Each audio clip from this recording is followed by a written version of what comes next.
Hi. I just wanted to make a quick video. I recently did a giveaway with a sheet set, and Miss Judy Waters won, and I know her through a church sewing group we used to have, and I'm excited.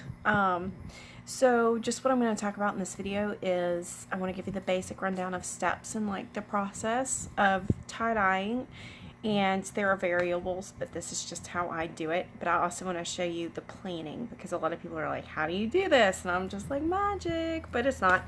A lot of times I pray about it and I ask God, okay, what is the best way for me to do this? And so a lot of times before I even touch it or get started, I'm rolling different ideas around in my head.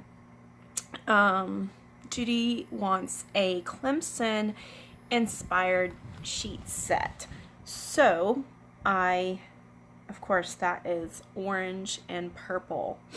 And I'm going to mix very specific colors together. That purple is very unique, and it's very unique to Clemson, and so those are things that I do. A lot of times I buy primary dyes and mix my own colors. So the first step in the process is to pre-wash to get off any sizing or manufacturing junk, because they can resist the dye. I use Procyon dyes. They're a little different than the ones that you can get in the store. A lot of times the ones you get in the store are mixed with soda ash already. Soda ash is sodium carbonate, and it causes the fibers to be receptive to the dye. So it takes the dye inside and makes it bond to the fiber. RIT dye is just a stain. Basically, it sits on top of the fiber. I don't have a lot of time. I'm probably going to make another video to go into more detail. But so I have my dye and my soda ash. So after the pre-wash, I will soak it in soda ash.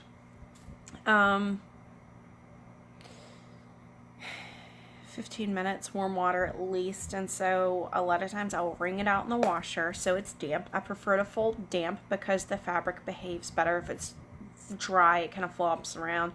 If it's damp and not wet, then the folds stick up, so I'm able to use them. So I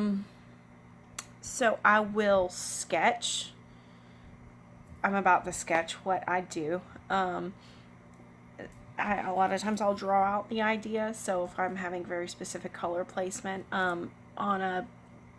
will draw what it looks like folded up on a piece of paper, and then put where I want to put the colors, and then look at it. Like when I did my crosses, I drew what they looked like folded up, and I put where I wanted to put the colors, because the colors I used for those were very opposite, and so I didn't want the wrong colors to mix. So that is a tricky thing with the orange and purple, because if they touch, they might not look right. So I'm going to try to leave some white space. My idea is to do solid borders with a paw print in the middle and stripes. That's my idea. That might change though. A lot of times it changes over time. So real quick, I'm just gonna sketch that out and show you guys what I'm thinking. And let's see. I'm just gonna draw this real quick. I'm gonna use it orange. Here's the sheet. It's a twin sheet.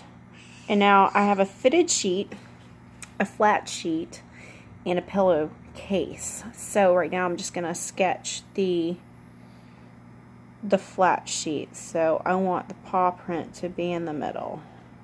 So that's what I'm doing. And then I'm going to look up the paw print because it looks very specific as well. There will be a little variation. So basically I want the top to be orange. Alright. The bottom to be orange. And then I want to do stripes. Now that's something that I'm not familiar with necessarily, and this is gonna take some, like I said, this could change, but this is what I've got. Can you see that? Yeah. Okay, so I'm thinking I want the stripes to be, I want it to alternate with purple and orange. That's the flat. I think for the pillowcases, I might do something, I think it's one pillowcase. I might try to mimic it, or I might do something different. I think for the fitted, I'm going to have to figure that out because it's got the elastic, and so I might try to do a spiral with that. So fitted spiral with the paw print in the middle, you know, in the purple and orange and white. And then the pillowcase, I don't know, we'll see. But yeah, that's so planning. There's a lot of planning, and being okay and open to changing your mind, because that's just part of life. And so I'm going to make another video later about the process. So after I get it folded up and it's damp, I will tie it or rubber band it, put it on racks, and it takes a setup. It's set up for tie-dye. It takes me 30 minutes to an hour to get colors mixed and my setup ready, and kids need to be asleep and all that. So yes, have a blessed day, and thank you for watching.